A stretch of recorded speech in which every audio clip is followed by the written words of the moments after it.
नमस्कार, आप देख रहे हैं 4 टीवी और आपके साथ मैं हूं प्रियंका सिंह। हमारे इस खास बुलेटिन में आप सभी का एक बार फिर से बेहद स्वागत है। बुलेटिन का आगाज अहम खबर के साथ करेंगे। बड़ी जानकारी सामने निकल करके आ रही है पेगासस जासूसी को लेकर के, जहां पर पेगासस जासूसी केस में सुप्रीम कोर्ट का रुख स्पष्ट हो चुका है। बड़ी और अहम अपडेट हम आपके साथ साझा कर रहे हैं। पेगासस जासूसी केस में सुप्रीम कोर्ट ने अपना रुख स्पष्ट कर दिया है। सुप्रीम कोर्ट ने तय की है सुनवाई की तारीख 30 जुलाई को होगी। पेगासस मामले पर अगली सुनवाई।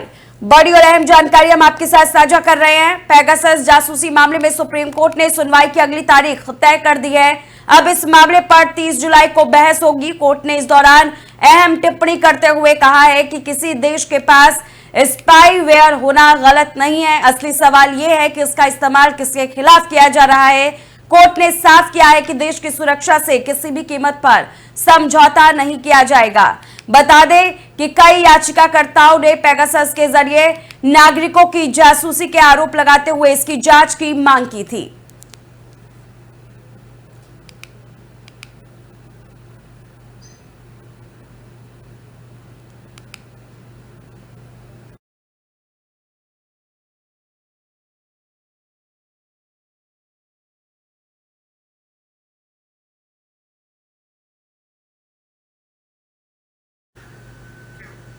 चलिए आगे बढ़ेंगे। दिल्ली में आयोजित YUGM इनोवेशन कॉन्क्लेव 2025 को प्रधानमंत्री नरेंद्र मोदी ने संबोधित किया और देश की इनोवेशन कैपेसिटी पर भरोसा जताया है। उन्होंने कहा कि भारत जिस तरह डीप टेक्नोलॉजी में कदम बढ़ा रहा है, यह आयोजन उस यात्रा को नई दिशा और नई ऊर्जा देगा।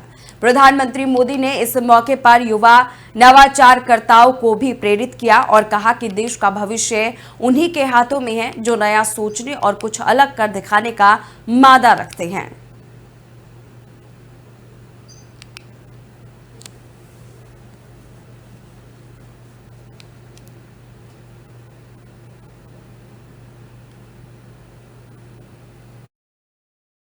भारत की इनोवेशन कैपेसिटी और डीप टेक में भारत की भूमिका को बढ़ाने के लिए हम जो प्रयास कर रहे हैं, उसे इस आयोजन से और बल मिलेगा।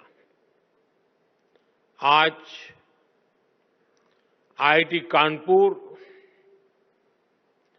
और IIT बॉम्बे में AI,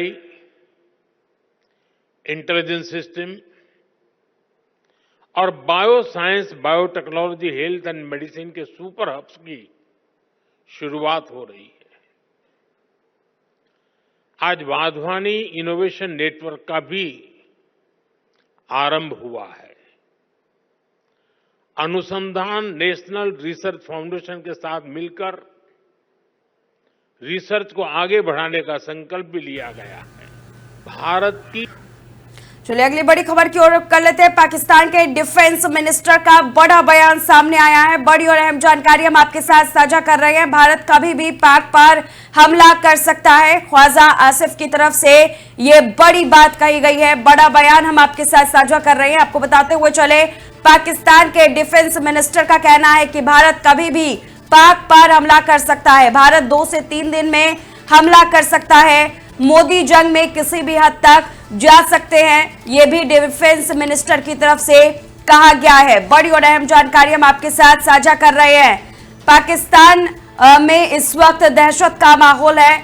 जब से भारत में के पहलगाम में आतंकी हमला हुआ है, जम्मू कश्मीर के पहलगाम में आतंकी हमले के बाद से लगातार पाकिस्तान थर्राया हुआ है। भारत की तरफ से हमले को लेकर के कई सारे बड़े बयान पाकिस्तान से सामने आ चुके हैं और इसी बीच डिफेंस मिनिस्टर का भी बड़ा बयान सामने आया, जिसमें उन्होंने कहा है भारत कभी भी पाक पर हमला कर सकता है।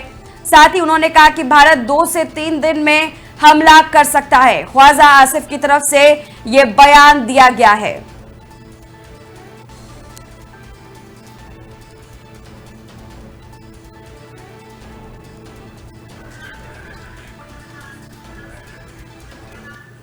और चलिए एक और बड़ी खबर सामने आ रही है पहलगाम आतंकी हमले से जुड़ी हुई, जहां पर एनआईए की जांच अब और ज्यादा तेज हो चुकी है। बड़ी और अहम अपडेट हम आपके साथ साझा कर रहे हैं। पहलगाम आतंकी हमले में एनआईए की जांच तेज हो चुकी है। जांच एजेंसियों ने 25 लोगों से पूछताछ की है। जिपलाइन ऑपरेटर मुजमिल से गहन पूछताछ की गई है। बड़ी और अहम जानकारी हम आपके साथ साझा कर रहे हैं।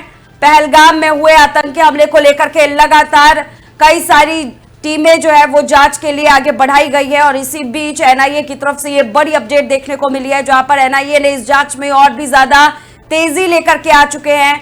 एक के बाद एक कई बड़े पूछताछ के स्तर को यहां पर बताया जा रहा है, जिसमें अभी तक की जानकारी के मुताबिक करीब 25 लोगों से पूछताछ एजेंसी कर चुकी है, जिसमें यह भी नाम सामने निकल करके आया है जिपलाइन ऑपरेटर मुस्लिम का, जिससे गहन पूछताछ की गई है।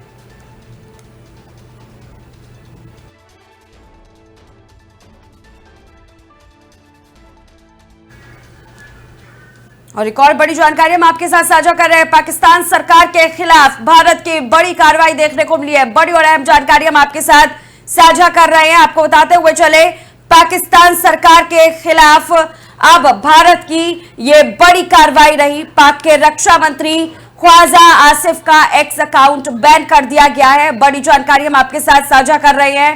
फेक न्यूज चलाने पर ख्वाजा आसिफ का एक्स अकाउंट बैन किया गया है। बड़ी जानकारी इस वक्त सामने निकल करके आ रही है। पाकिस्तान सरकार के खिलाफ भारत का एक्शन जारी है और पाकिस्तान को लेकर के अब भारत की तरफ से यह बड़ी कार्रवाई की गई है, जहां पर फेक न्यूज फैलाने वालों पर भारत की तरफ से बड़ी कार्रवाई के तहत एक्स अकाउंट को बैन किए गए हैं। पाक के रक्षा मंत्री ख्वाजा आसिफ का एक्स अकाउंट बैन किया गया है। जानकारी देते हुए चले, फेक न्यूज फैलाने पर ख्वाजा आसिफ का एक्स अकाउंट बैन किया गया है।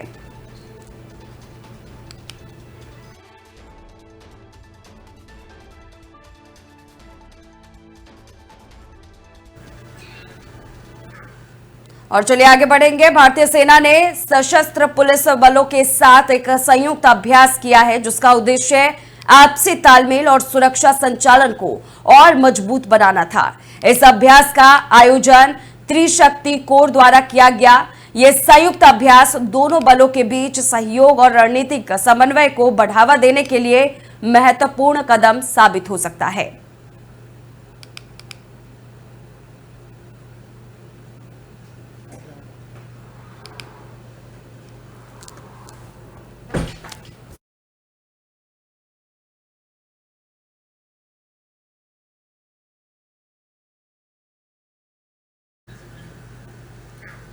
चलिए आगे बढ़ेंगे। पहलगाम हमले को लेकर सियासी घमासान अब और भी ज्यादा तेज हो चुका है। बीजेपी नेता अमित मालवीय ने कांग्रेस पर गंभीर आरोप लगाते हुए कहा है कि उनके नेता पाकिस्तान के स्लीपर सेल की तरह काम कर रहे हैं। अपने एक्स हैंडल पर अमित मालवीय ने कांग्रेस नेताओं को गैर जिम्मेदार बताया और कहा कि वे न सिर्फ निंदनीय बयान दे रहे हैं, बल्कि पीड़ित परिवारों को सम्मान से भी वंचित कर रहे हैं। उन्होंने कांग्रेस की तुलना शुतुरमुर्ग से करते हुए कहा है कि वो जमीनी सच्चाई से नजरें चुरा रही है। इस बयान के बाद कांग्रेस की प्रतिक्रिया का इंतजार है।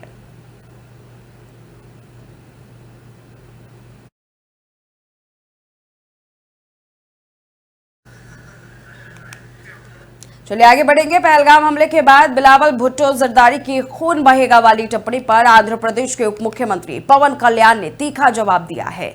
उन्होंने कहा कि पाकिस्तान को याद दिलाना चाहिए कि वो 3 युद्ध कैसे हार चुका है।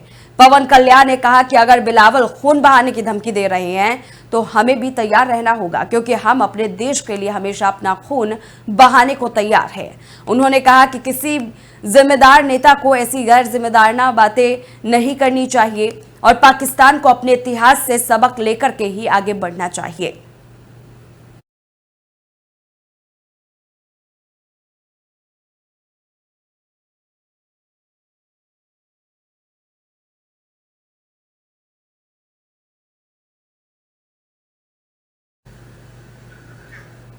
और चलिए आगे बढ़ेंगे। उत्तर प्रदेश के मुख्यमंत्री योगी आदित्यनाथ ने देवरिया में पहलगाम आतंकी हमले को लेकर समाजवादी पार्टी और उसके नेताओं पर जमकर के हमला बोला। योगी आदित्यनाथ ने कहा कि आतंकवाद के मुद्दे पर जब सपा नेताओं के बयान सामने आते हैं तो ये पहचानना मुश्किल हो जाता है कि बयान सपा नेता दे रहे हैं या पाकिस्तान के प्रवक्ता। उन्होंने सपा अध्यक्ष अखिलेश यादव के उस कथित बयान को भी शर्मनाक बताया, जिसमें शुभम द्विवेदी के घर न जाने को ये कहकर टाल दिया गया कि वो हमारी पार्टी का थोड़ी था। मुख्यमंत्री योगी आदित्यनाथ ने इसे दुर्भाग्यपूर्ण और अमानवीय बताया और कहा कि आतंकवाद के खिलाफ लड़ाई में प्रधानमंत्री नरेंद्र मोदी के नेतृत्व में पूरे देश को एकजुट होकर खड़ा होना चाहिए।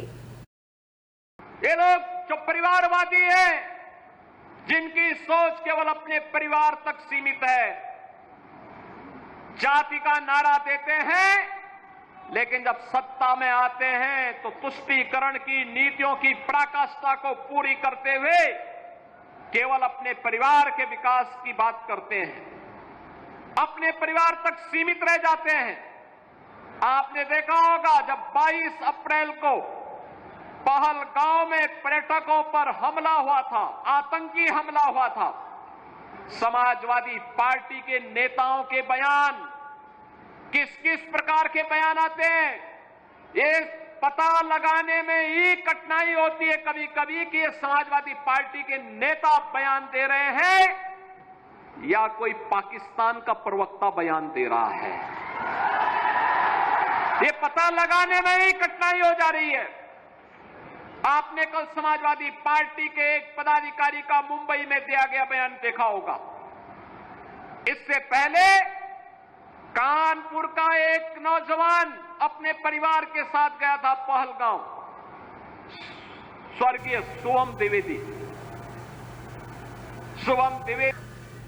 एनसीपी नेता जितेंद्र आव्हाड ने पहलगाम आतंकी हमले पर सरकार को कटघरे में खड़ा कर दिया है। उन्होंने कहा कि जब हमला होता है तो सरकारें जिम्मेदारी लेने से भागती है। उनके मुताबिक सच्ची देशभक्ति और राष्ट्र प्रेम वही है जब सरकारें शहीदों के खून से रिश्ता महसूस करें और जिम्मेदारी ले। जितेंद्र आव्हाड ने 26/11 का जिक्र करते हुए याद दिलाया कि उस समय मुख्यमंत्री और गृहमंत्री दोनों ने इस्तीफा दिया था, लेकिन आज 26 जवानों की शहादत के बाद कोई जवाबदेही नहीं ली जा रही है। उन्होंने कहा कि लोग चुप जरूर है क्योंकि सोशल मीडिया पर सवाल उठ रहे हैं कि पहलगाम में सेना क्यों नहीं थी। उन्होंने कहा कि जब आम कश्मीरी मुसलमान टैक्सी किराया माफ कर सकता है, होटल वाले मुफ्त खाना दे सकते हैं, तो एयरलाइंस का किराया 10 से 50 हजार क्यों हो गया। इतना ही नहीं, मुंबई स्थित ईडी कार्यालय में लगी आग पर भी आव्हाड ने निशाना साधा और कहा कि अगर मंत्रालय की आग को साजिश कहा गया था तो आज ईडी ऑफिस की आग को क्या कहा जाए। जनता को जवाब चाहिए कि क्या किसी चौकसी या नीरव मोदी को बचाने के लिए फाइलें जलाई गई। उन्होंने कहा कि आने वाला वक्त सवाल पूछेगा, जनता भी और अगली पीढ़ी भी।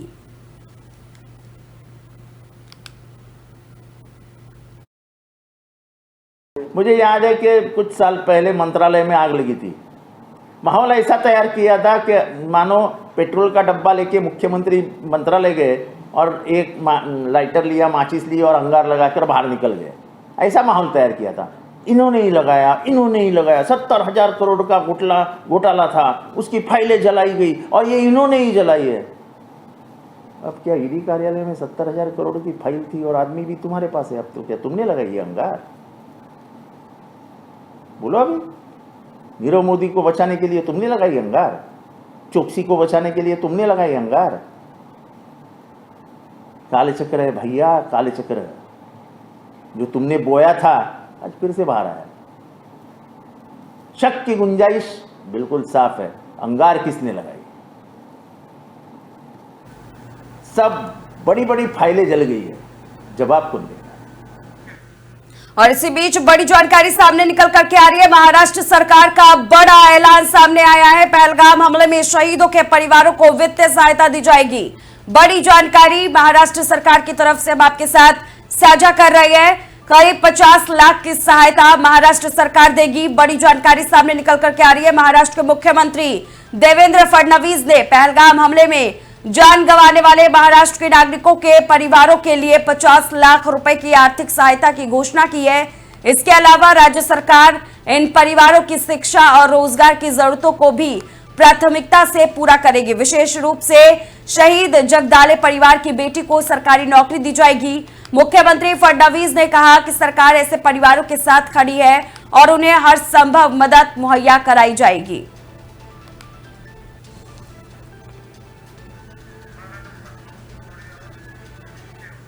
चलिए रुख अब आंध्र प्रदेश की ओर करेंगे, जहां पर उप मुख्यमंत्री ने शहीद मधुसूदन राव को श्रद्धांजलि अर्पित की है और साथ ही एक बड़ा ऐलान भी कर दिया है। आपको बताते हुए चले कि आंध्र प्रदेश के उप मुख्यमंत्री पवन कल्याण ने 22 अप्रैल 2025 को पहलगाम आतंकी हमले में शहीद हुए मधुसूदन राव को अमरावती में श्रद्धांजलि अर्पित की।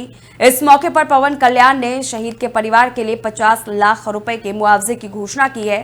ये कदम राव के परिवार को सम्मान देने और उनके प्रति राज्य सरकार की सहानुभूति को व्यक्त करता है।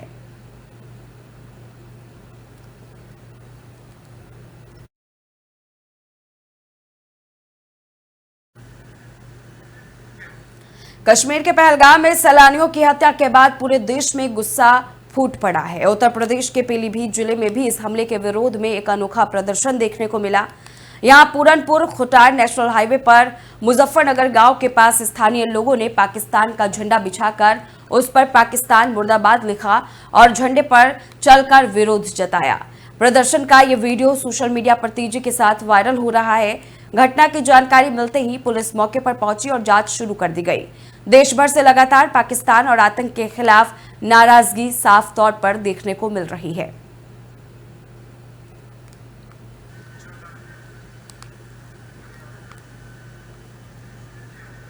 तो दिल्ली में एक बार फिर से सियासी संग्राम देखने को मिल रहा है। प्रधानमंत्री नरेंद्र मोदी पर कांग्रेस के द्वारा किए गए गायब ट्वीट के जवाब में बीजेपी नेता गौरव भाटिया ने तीखा हमला बोला है। गौरव भाटिया ने कांग्रेस को लश्कर-ए पाकिस्तान कांग्रेस कह दिया है और कहा कि कांग्रेस का ये रवैया ऐसे समय में देश को कमजोर करने वाला है।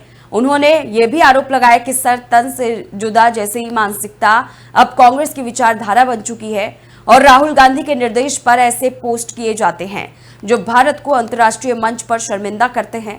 गौरव भाटिया का यह बयान राजनीतिक माहौल को और गर्मा देने वाला रहा। एक ऐसा कहने को भारतीय राजनीतिक दल भी है जो राष्ट्रीय पार्टी है, जो हमारे बीच में रहता है, लेकिन अगर उसे लश्कर-ए पाकिस्तान कांग्रेस कहा जाए तो गलत नहीं होगा। और बड़े भारी मन से मैं कहता हूं, यह तस्वीर जो है ये कांग्रेस के वेरीफाइड एक्स हैंडल से की जाती है और इस तस्वीर के पोस्ट करने के बाद एक बहुत बड़ा सिग्नल शत्रु देश पाकिस्तान में दिया जाता है। चिंता मत करो, भारत के अंदर मीर जाफर, तुम्हारे समर्थक सब उपस्थित हैं। एक ऐसा चलिए रुक करेंगे अब बिहार की ओर, जहां पर कांग्रेस के गायब पोस्ट पर सियासत गर्म है। राज्य के उप मुख्यमंत्री सम्राट चौधरी ने कांग्रेस पर तीखा पलटवार करते हुए कहा है कि देश की जनता अच्छी तरह जानती है कि प्रधानमंत्री मोदी की सरकार कितनी सजगता और जिम्मेदारी से देश चला रही है। उन्होंने कहा कि विपक्ष का काम है सवाल उठाना, लेकिन जब उनके खुद के नेता का ही देश में अता पता नहीं होता तब उनकी विश्वसनीयता पर सवाल उठना लाजमी है। चौधरी ने कांग्रेस के तंज को पलटते हुए कहा कि असल में गायब वो नहीं बल्कि जनता के बीच कांग्रेस की मौजूदगी है।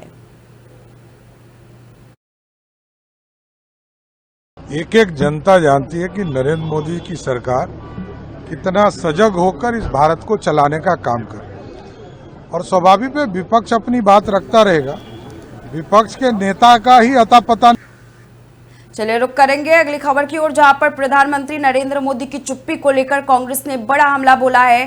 कांग्रेस पार्टी ने अपने एक्स हैंडल से ट्वीट करते हुए लिखा है कि जिम्मेदारी के समय गायब। कांग्रेस ने हालिया राष्ट्रीय मुद्दों पर पीएम की चुप्पी पर सवाल उठाते हुए जवाबदेही की मांग की है।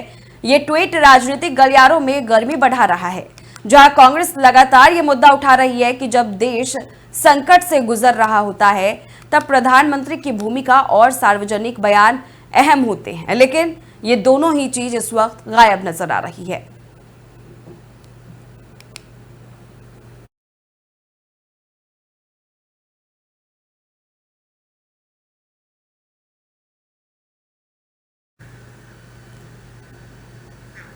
तो वहीं हरियाणा के कुरुक्षेत्र से कांग्रेस ने बीजेपी पर बड़ा हमला बोला है। पूर्व मंत्री और थानेसर से विधायक अशोक अरोड़ा ने कहा कि बीजेपी सरकार देश के संविधान पर सीधा हमला कर रही है। कभी सुप्रीम कोर्ट पर टिप्पणी की जाती है तो कभी चुनाव आयोग पर सवाल उठाए जाते हैं। उन्होंने साफ किया कि कांग्रेस पूरे प्रदेश में 40 दिनों तक अभियान चलाकर जनता को संविधान की अहमियत बताएगी और बीजेपी के खिलाफ जनमत तैयार करेगी। इसी सिलसिले में 4 मई को कुरुक्षेत्र में पूर्व मुख्यमंत्री भूपेंद्र सिंह हुड्डा और प्रदेश अध्यक्ष उदय भान एक विशाल कार्यकर्ता सम्मेलन को संबोधित करेंगे। अशोक अरोड़ा ने यह भी कहा कि सम्मेलन जल्द ही बड़ी रैलियों और फिर गांव-गांव तक पहुंचने वाले जागरूकता अभियान में बदल जाएंगे। जयंती के इस अवसर पर हरियाणा प्रदेश और इस देश के हर नागरिक को बहुत बहुत बधाई देते हैं। भगवान परशुराम ने ऐसे समय में कमज़ोर आदमियों की मदद की जब कमज़ोर को ये मान के छोड़ दिया जाता था कि कमज़ोर की तो कोई पहचान ही नहीं, परंतु भगवान परशुराम जी ने कमज़ोरों की मदद करके उनको जो स्थान दिलाया, इसके लिए भगवान परशुराम के चरणों में शत शत नमन करते हैं। ऐसे महापुरुष जो धरती पे आते हैं वो लोगों के भले के लिए आते हैं और आज हमें खुशी है कि सभी समाज के लोग आज भगवान परशुराम के चरणों में नमन करते हुए हम उन्हें दोबारा से याद करते हैं कि ऐसे महापुरुष दोबारा धरती पे जन्म लें ताकि धरती पे जो अब भी पाप बढ़। चलिए आगे बढ़ेंगे। बड़ी खबर की ओर रुख करते हैं। केंद्रीय कृषि मंत्री शिवराज सिंह चौहान जाएंगे जयपुर। बड़ी और अहम जानकारी हम आपके साथ साझा कर रहे हैं। आपको बताते हुए चले, केंद्रीय कृषि मंत्री शिवराज सिंह चौहान जयपुर की तरफ रुख करेंगे। शाम करीब 8:15 पर इंडिगो की फ्लाइट से दिल्ली जाएंगे जयपुर और उसके बाद रात करीब 10:55 पर इंडिगो फ्लाइट से वापस दिल्ली की तरफ रुख करेंगे।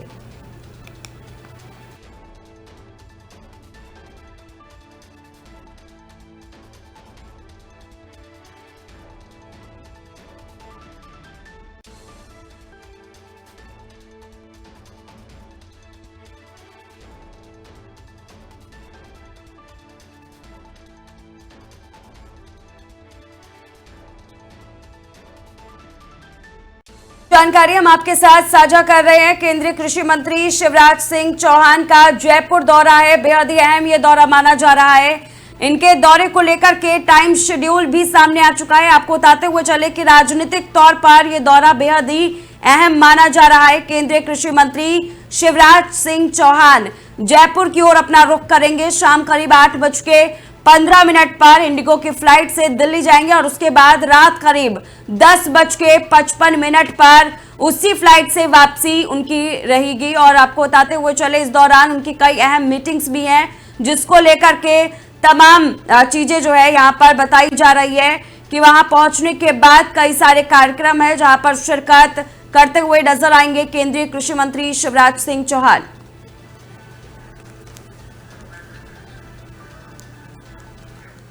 तो फिलहाल इस खास बुलेटिन में बस इतना ही। रुकेंगे एक छोटे से ब्रेक के उस पार खबरों का सिलसिला जारी है।